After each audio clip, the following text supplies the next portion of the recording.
Salam lestari. Halo Lar, kembali lagi di Dia Tomlok Channel. Masih bersama saya Dia dan Mas Bojo, Mas Alex Pujiwinarto. Mas, katanya Mas suka dengan nggak pakai jenggot itu nggak sip. Iya, nanti coba dicarikan jenggot palsu lah. Mas, kita ini yuk lanjut Q&A yuk. Boleh. Tak kumpulin ya pertanyaannya ya. Iya. Soalnya kayaknya pada penasaran.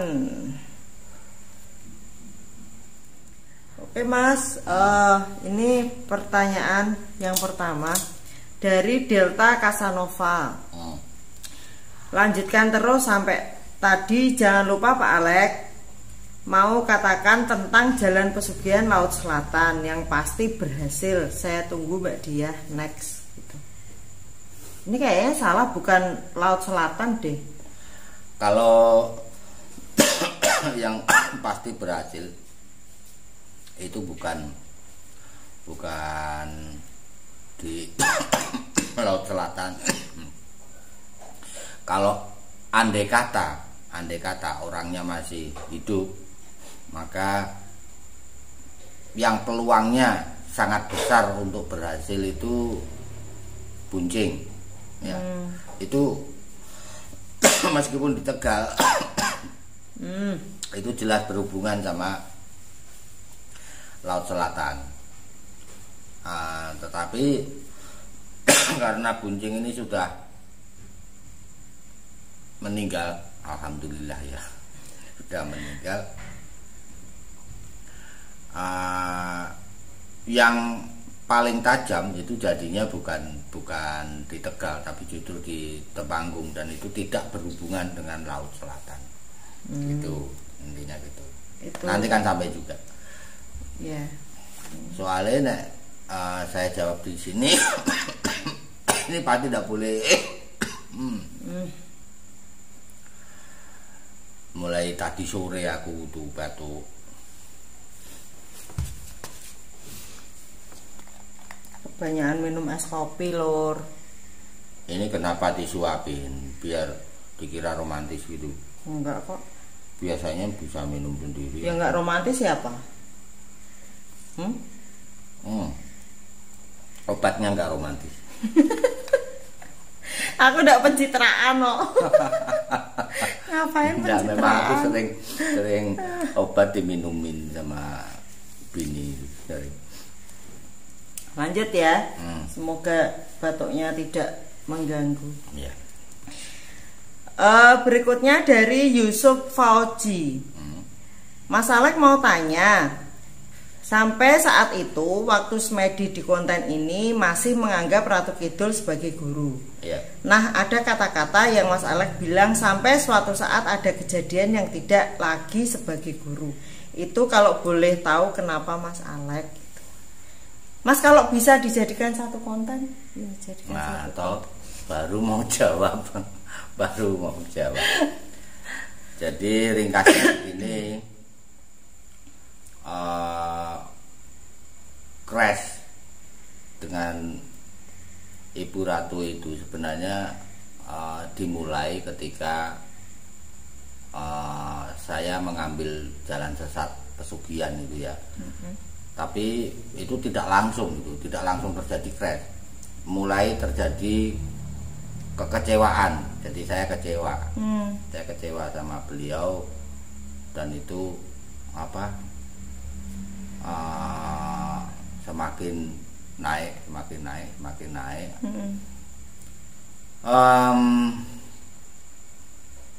Crash yang cukup keras itu terjadi saat saya punya satu komunitas penulis di mass media cetak pada waktu itu, yang saya beri nama Rumah Jurnalistik.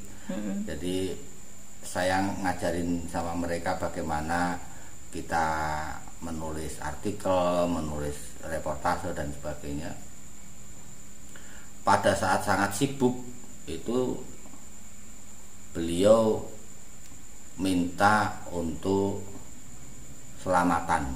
Jadi harus ada selamatan karena sesuatu gitu ya. Nah karena waktu itu aku nggak punya uang, aku bilang nggak bisa, aku nggak punya uang dan saya tidak bersedia berhutang hanya untuk selamatan. Nah kemudian tersinggung beliau itu, tersinggung artinya saya tidak pernah minta gitu loh, paham nggak? Baru sekali ini minta, itu pun karena sebenarnya kamu yang butuh. Jadi selamatan itu dilakukan bukan agar aku selamat gitu loh, tapi kamu gitu. Ya aku bilang kalau aku harus selamat atau tidak selamat itu urusan Tuhan, bukan urusan kamu. Wah lama-lama dia marah, artinya beliau kan merasa apa ya, sebagai guru atau sebagai apapun, intinya aku itu di bawahnya, tapi kok berani menjawab setiap kali dia mengucapkan statement gitu. Pada puncaknya itu entah karena apa stimulusnya, jadi saya lupa beliau ini berkata apa, tapi aku ngomong pokoknya aku wegah lah, wong kowe setan beko kan gitu. Nah kata-kata kamu setan itu kan pemahaman saya terjadi pada saat mengambil pesugihan gitu loh. Nah marahlah dia. Kemudian tiba-tiba dari langit yang terang itu dalam waktu singkat itu bisa gelap gitu, terus hujan. Kebetulan komputer yang untuk nulis itu berada di bawah talang gitu loh. Nah talang itu ternyata bocor, jadi brus hujan, terus ini komputer yang masih menyala itu konslet semua. Jadi 3 komputer itu rusak semua. Ya sudah, pada saat itu kan apa ya, untuk membengkelkan komputer itu kan ya berat. Jadi akibat dari crash itu saya sampai harus bertapa itu, kalau nggak salah 3 hari. Jadi saya bertapa di wilayah Blora 3 hari kalau nggak salah, di tengah hutan di sana, kungkum, ambil kungkum gitu. Nah, nanti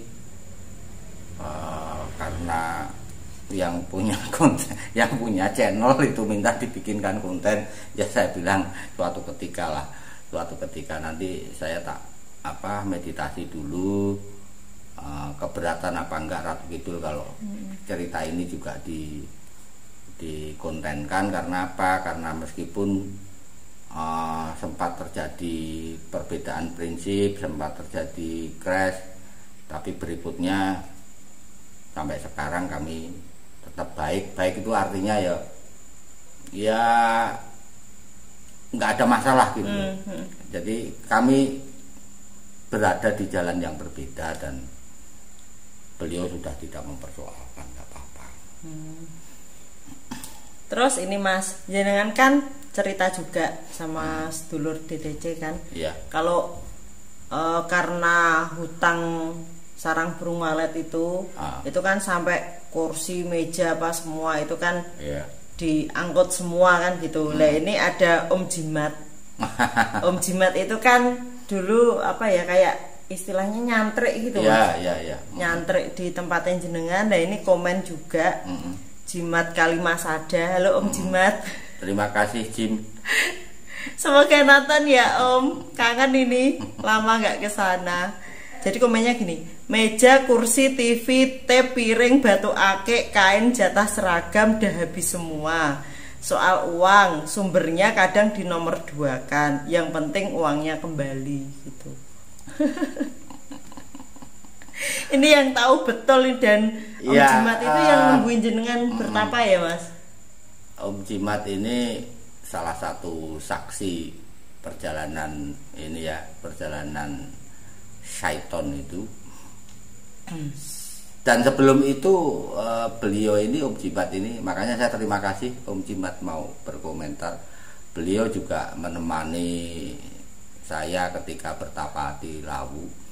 ini harusnya kamu ketemu sama Om Jimat. Ya, nah, kamu bikin konten lah. Ya kan belum sampai. Kan Mas Suka juga pengennya untuk pertapan Lawu itu kan juga dikupas gitu loh. Ya tapi kalau soal pertapan Lawu saya harus izin yang Lawu dulu ya. Tapi intinya ya benar seperti yang disampaikan Om Jimat sebagai salah satu anggota keluarga pada saat itu, semua sudah kita lepaskan, sudah kita jual, dan kita sudah nggak karu-karuan sumbernya dari mana. Yang penting yang ini kembali uangnya gitu. Jadi didahulukan.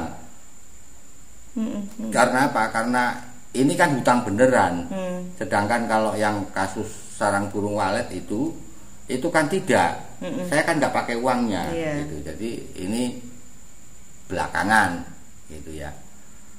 Dan maaf ya Om Jimat tak omongkan ya, dan salah satu yang banyak membantu untuk makan sehari-hari, untuk beli susu, kadang juga sebagian saya pakai untuk pergi-pergi ya Om Jimat ini, karena Om Jimat ini juga satu penulis lepas waktu itu. Terima kasih Om Jimat. Oke lanjut ya Mas ya. Ini dari Mbak Indi Indarwati. Dari cerita yang sebelumnya, setelah Pak Alek kondur dari Lawu kan orang-orang yang tadinya datang marah-marah menjadi datang minta maaf. Pernah ya cerita gitu kan?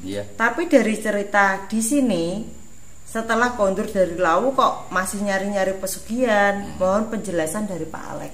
Iya. Jadi para penagih ini datangnya bagaikan gelombang. Jadi yang saya sebutkan pada salah satu konten sebelumnya itu, habis bertapa dari Lawu itu penagih gelombang pertama. Jadi kalau jumlah berapa orang yang menagih, wah itu banyak sekali. Banyak sekali, itu puluhan. Jadi rata-rata orang kan titip itu kan sekitar 1.700.000. Nah sekarang kalau itu masih 135 juta, berarti ada berapa kira-kira? Oh berarti satu orangnya tuh 1.700.000. Rata-rata segitu. Oh gitu. Minimal sangat segitu. Jarang ya? Yang titipnya itu sampai lebih gitu. Lebih dari itu 3 juta gitu. Ya ada beberapa gitu. Artinya ini banyak sekali. Nah, di awal-awal orang yang menagih ini dengan sangat kasar itu ya. Itu teratasi setelah bertapa di Lawu. Nah, begitu pulang ini orang-orang yang kasar-kasar ini datang minta maaf gitu. Ada 3 kalau tidak salah yang meninggal secara tidak terjelaskan karena masih tetap bersikeras menagih dengan kata-kata kasar. Salah satunya itu bahkan merampas semua pusaka, hampir semua pusaka yang saya punya. Jadi dulu saya punya kamar yang isinya pusaka-pusaka itu, ada keris, ada tombak, ada cundrik, ada apa itu, ada seseorang yang nekat, dia dari Demak kalau nggak salah. Terus dia bawa karung, udah pokoknya saya nggak mau tahu ini pusaka-pusaka sampean, tak bawa nanti tak lego gitu. Ya saya gimana ya, dalam hati itu menangis itu artinya bagi orang Jawa pusaka itu tidak dilepaskan toh. Tapi kalau dirampas ya sudah monggo gitu. Nah ini nah orang ini meninggal karena tabrakan. Begitu, yang jelas saya tidak mendoakan mereka untuk celaka, tidak pernah begitu. Selepas itu beberapa minggu katakan begitu, timbul lagi yang tadinya tidak kasar, mungkin karena waktu ya, karena mereka sendiri ketika menagih itu kan juga karena terdesak. Nah ini timbul gelombang baru gitu. Nah gelombang baru inilah yang juga tidak kalah sangarnya kalau menagih terpaksa memaksa saya untuk mencari pesugihan gitu. Begitu penjelasan saya. Udah? Lanjut dari Kelinci Sakti. Ya. Salam lestari Mbak Dia dan Mas Alex. Salam lestari. Saya fanboy DTC dan cerita Mas Alex. Ada beberapa pertanyaan. Mas Alex bertapa di Lawu 40 hari dan 3 hari di Kidul. Kenapa dan belum ada ceritanya ya? Kok bisa udah dianggap murid dan diberi pengetahuan oleh Ratu Kidul? Sepertinya ada missing link atau ada peristiwa yang belum diceritakan. Terima kasih untuk cerita-ceritanya karena sangat menghibur dan menambah pengetahuan. Emang belum diceritakan ya Mas? Maksudnya konten tentang bertapa ya? Ya, tentang bertapa di Lawu 40 hari sama bertapa di Ratu Kidul itu 3 hari itu. Dikiranya itu missing link, jadi beliaunya tidak menemukan linknya gitu loh. Padahal kan memang ini belum dibikin konten gitu. Ya, itu memang belum dibikin konten karena untuk membuat konten tentang itu bagi saya sendiri enggak begitu mudah. Karena apa? Karena ini akan menyangkut apakah ajaran-ajaran ini boleh nggak di-share gitu loh. Karena percuma saya cerita tentang bertapa tapi apa yang saya dapatkan tidak saya bagikan kan begitu. Minimal pokok-pokok ajarannya ya.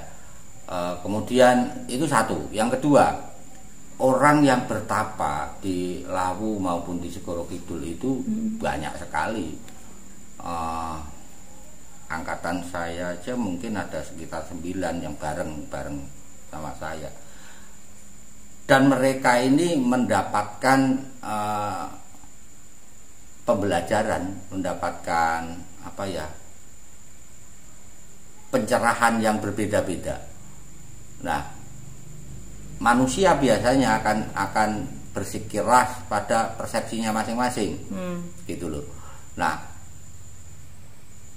saya jadi khawatir apabila ada pihak-pihak yang merasa wah itu yang disampaikan Alex itu nggak benar karena yang aku terima begini. Nah, ini juga membuat saya berpikir begini, sangat tidak layak apabila saya secara egois menceritakan pengalaman saya yang berbeda dengan orang lain, kemudian ini terjadi kontroversi. Nah, yang mendapat dampak yang tidak perlu itu kan tempatnya itu, gitu loh. Paham ya makanya? Nah, itu makanya untuk konten yang sifatnya spiritualitas semacam ini saya harus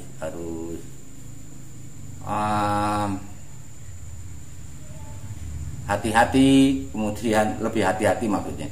Setiap konten kita harus hati-hati, lebih hati-hati dan minimal berkonsultasi dulu gimana ini itu. Aku paham sih. Jadi ibaratnya seperti berlatih bela diri di guru yang sama. Itu kan setiap atlet itu pasti formulanya berbeda. Karena ada atlet satu itu tidak bisa diberikan formula A dan atlet yang satu tidak bisa diberikan formula B gitu. Jadi beda-beda kalau kita bersikukuh, loh aku sama pelatih ini dikasih ini kok gitu kan, padahal yang satu enggak, nanti itu nanti bikin. Tapi kalau feeling saya kok boleh sih karena mereka ini baik kok, baik. Kayak Ratu Kidul ya, kami sempat berselisih secara tajam tapi pada akhirnya toh baik kan. Terakhir kita malah disuruh main ke sana ya, sama anak-anak itu sama Viko ya. Iya, di waktu ke Gunung Kidul tuh. Disuruh mampir toh.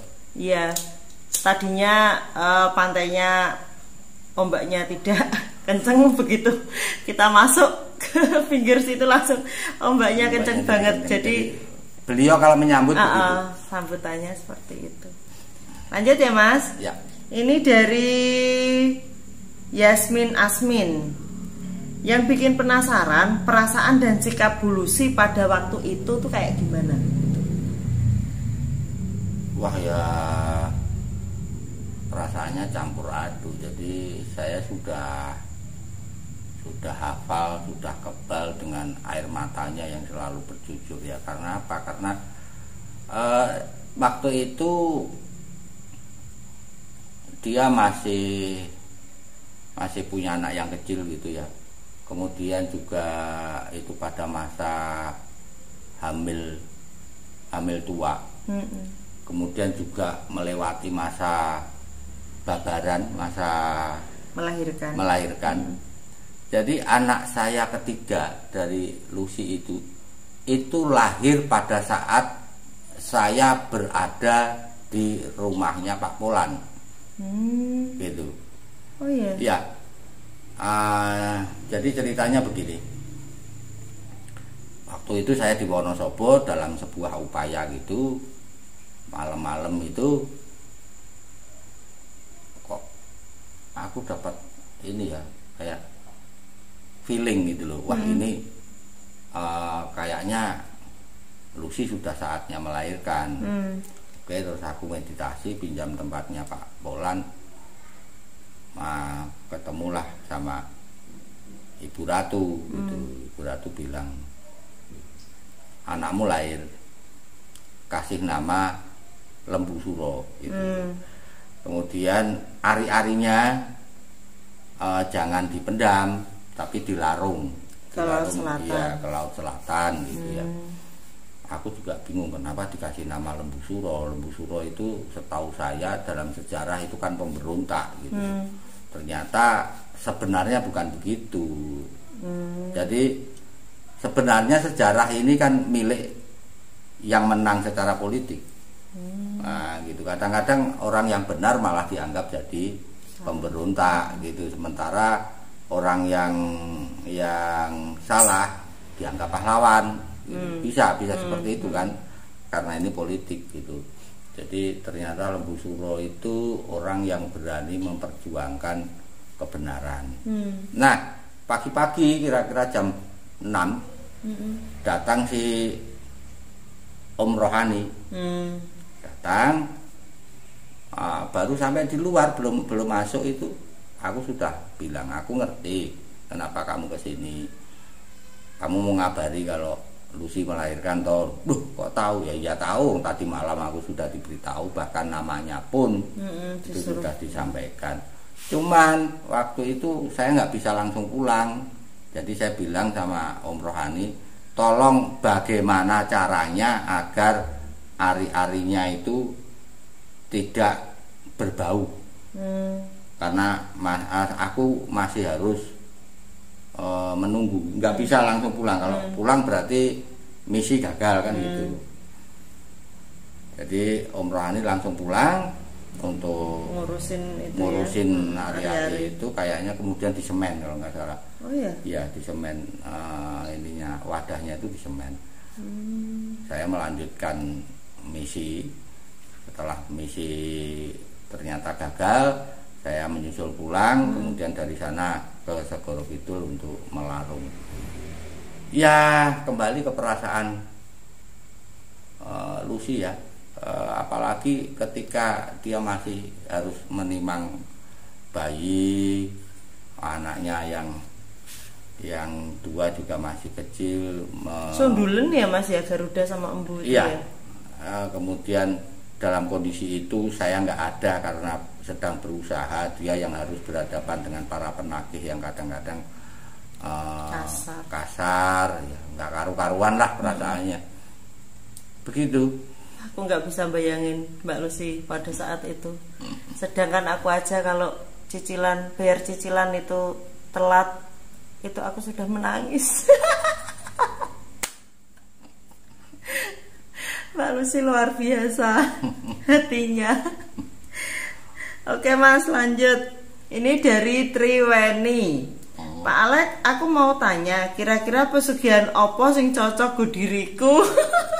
Ya, saya memberikan referensi dari Ratu Kidul ya, yang orang-orang menganggap beliau ini ratu pesugihan. Saya bilang bukan, di atas dia masih ada Bathara Kuwera ya.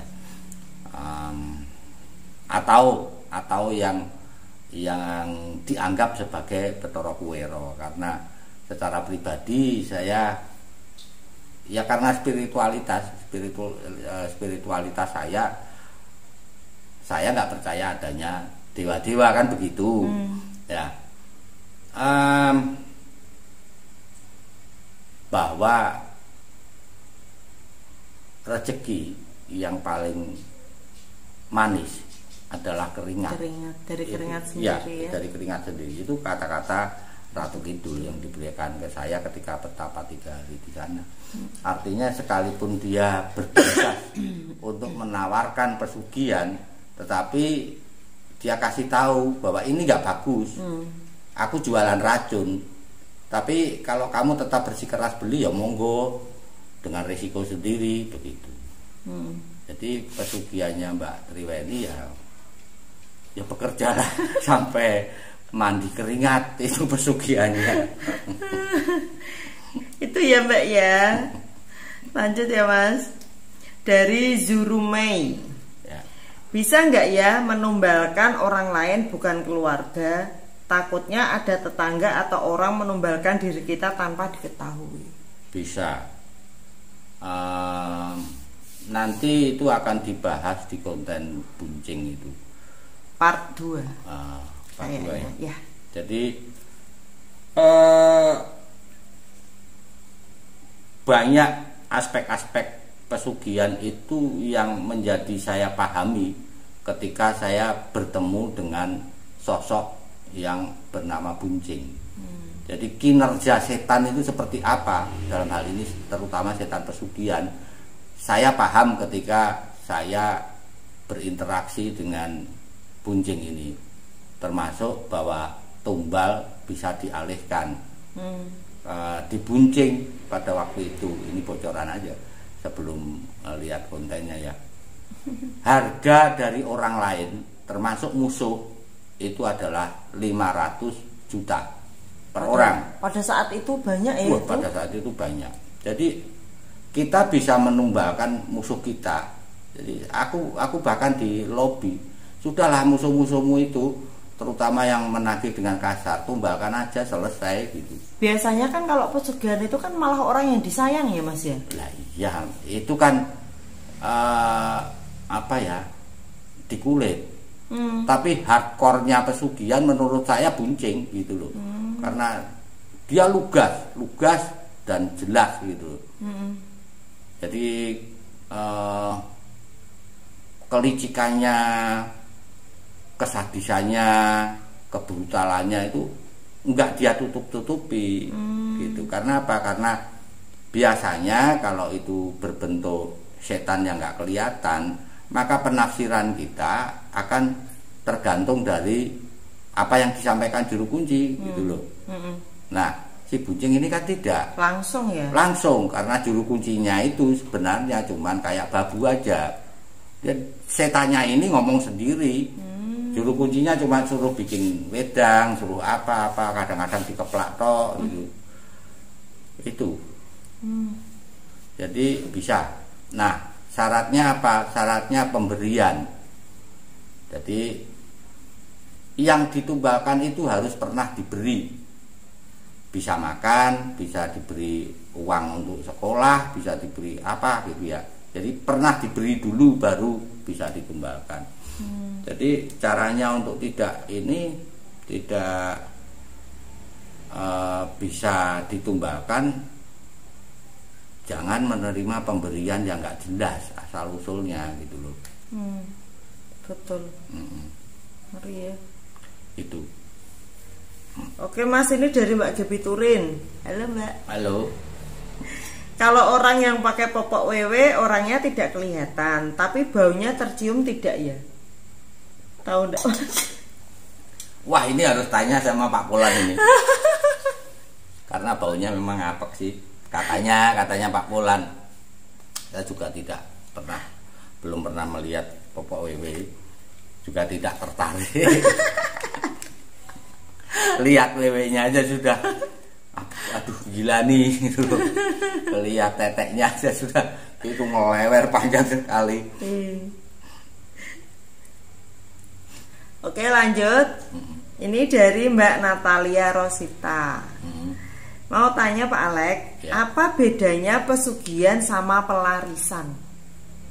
Ya, itu kayaknya kita juga udah ini ya. Itu dibahas di mana ya? Di Rawapening. Oh, di konten Baru Kelinting ya. Baru Kelinting. Iya, karena si Baru Kelinting ini ternyata hanya bisa kasih pelarisan. Jadi pesugihan itu intinya kita menerima uang biasanya ya itu dalam jumlah besar, sebagian cash, artinya kalau kita minta 2M ya langsung dikasih 2M. Sebagian berangsur tapi jumlahnya tetap besar, misalnya dengan tuyul atau berselingkuh dengan setan seperti misalnya blorong atau lanjar. Itu kan berarti pada hari-hari tertentu itu dia menerima uang dalam jumlah besar tanpa bekerja gitu. Jadi ini sebenarnya jual beli.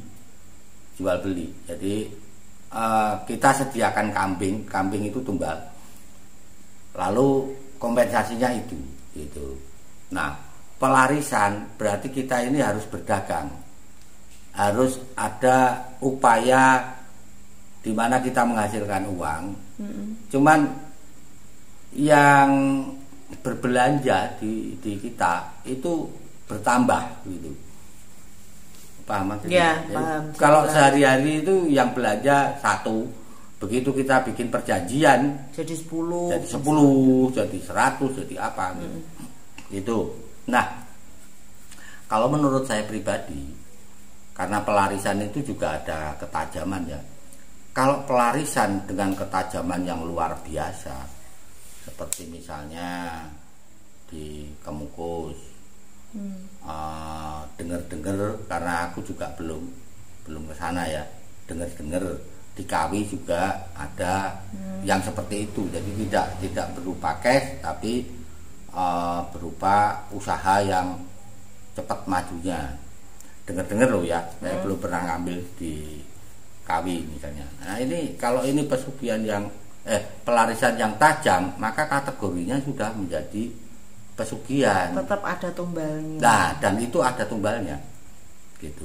Jadi pelarisan yang tajam adalah pesugihan paling lunak gitu. Rumus matematikanya itu ya Mbak Natalia. Nih Mas, dari Mas Marioto Purbalingga. Ya, halo. Halo Mas. Lama tidak ber-WA. Salam lestari, sehat Salam terus Mas lestari. Alek dan Mbak Dia. Salam lestari Mas Marioto. Selalu saya ikuti kontennya. Mas, manfaatnya apa sih bagi jin dengan tumbalnya? Setiap jin pesugihan kok pasti ada tumbalnya gitu. Jadi sebenarnya tugas mereka ini, tugas setan, bukan jin sebenarnya. Jin jahat berarti anteknya setan. Ya berarti mereka setan juga. Itu kan tugasnya adalah menggoda manusia sampai jatuh ke dalam dosa. Jadi mereka memang diciptakan yang generasi baru ya, bukan yang iblis yang pertama loh ya. Itu memang terlahir untuk itu. Misi hidupnya itu adalah menggoda manusia. Nah, tentu saja tidak semua jin. Sekali lagi ini yang golongan setan, tugasnya memang seperti itu.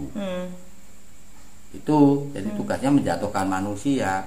Nah, untuk menjatuhkan manusia itu salah satu caranya itu pesugihan.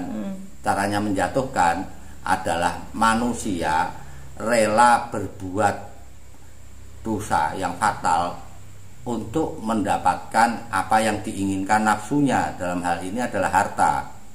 Gitu. Jadi dia ikhlas membunuh orang yang disayanginya. Ini kan satu kontroversi ini. Orang yang harusnya disayang, yang harusnya dipelihara, justru dibunuh demi nafsunya.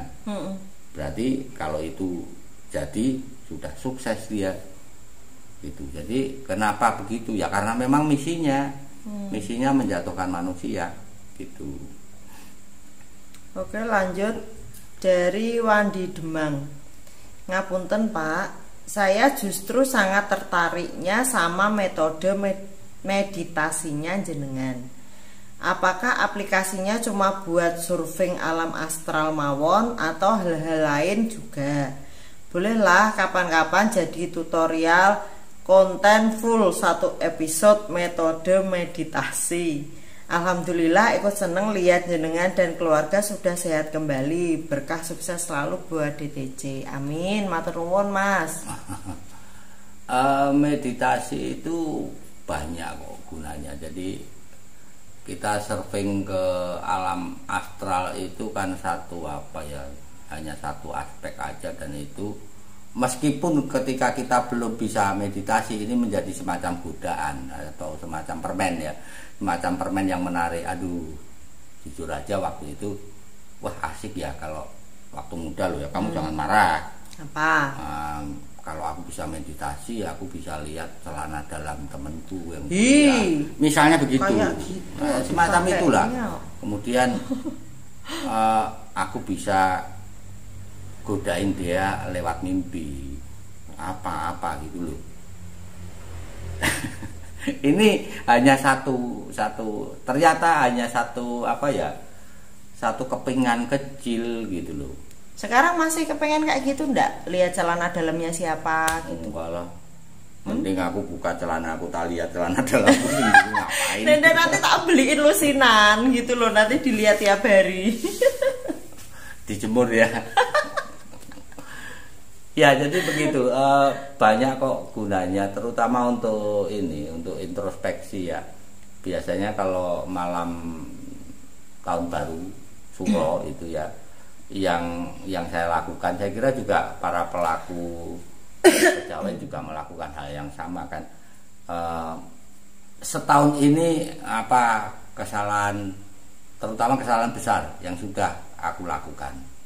Terus ke depan apa yang harusnya aku lakukan supaya kesalahan ini tidak berulang gitu. Misalnya itu yang lebih bermanfaat. Kalau soal konten piye yo, karena gini loh, saya lihat di YouTube, di Google itu ada kok prosedur untuk meditasi, dan apa yang diajarkan oleh guru meditasi saya itu sebenarnya nek dibikin konten apa ya nggak terlalu sederhana gitu loh. Jadi intinya begini, waktu belajar itu saya masih memeluk Islam. Jadi setiap kali saya menarik nafas itu yang saya pikirkan adalah Allahu. Nah, keluar nafas ini akbar. Jadi Allahu Akbar, Allahu Akbar. Itu dalam pikiran loh, nggak diucapkan. Kalau diucapkan kan jadi lucu. Tapi ini sepanjang 2 tahun. Dan sebenarnya itu belum cukup. Jadi kenapa 2 tahun? Karena aku nggak tahan. Nggak tahan. Harusnya lebih ya. Karena guru saya bilang kamu nggak boleh bertanya apapun, lakukan saja. Gitu. Nah, yang tidak saya mengerti waktu itu, tidak bertanya itu justru menjadi syarat utama meditasi. Sebab ketika kita perlu pertanyaan, ada pertanyaan satu saja, apalagi banyak di kepala, kita coba. Meditasi itu kan sebenarnya relaksasi ya. Jadi nggak rileks ya? Iya, sudah jadi nggak rileks gitu. Itu sudah jadi nggak rileks dan meditasi pasti gagal. Nah, cuman karena kebodohan akhirnya saya tanya setelah 2 tahun menjalani Allahu Akbar sambil bernafas itu, saya tanya ini gunanya untuk apa gitu loh. Saya itu 2 tahun di sini itu diajari apa? Nggak diajari apa-apa. Terus itu jawabannya guru ninja dengan dia ambil gelas diisi sama air. Mm-mm. Tangannya begini. Terus Dia tanya dulu, kamu sudah medang belum? Kamu minum yang kamu sukai apa? Teh, apa kopi, apa? Mm-mm. Saya bilang kopi. Dia begini kan, airnya mendidih. Airnya mendidih, terus dia masukkan kopi sama gula. Ini minum.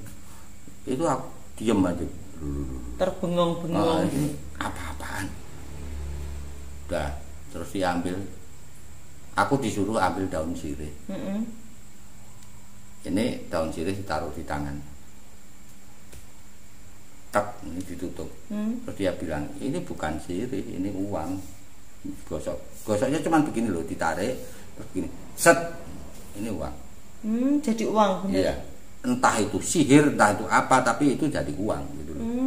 Nah, baru dia kasih penjelasan bahwa sekalipun dengan meditasi kita bisa melakukan hal-hal seperti ini adalah hal-hal yang tidak boleh dilakukan.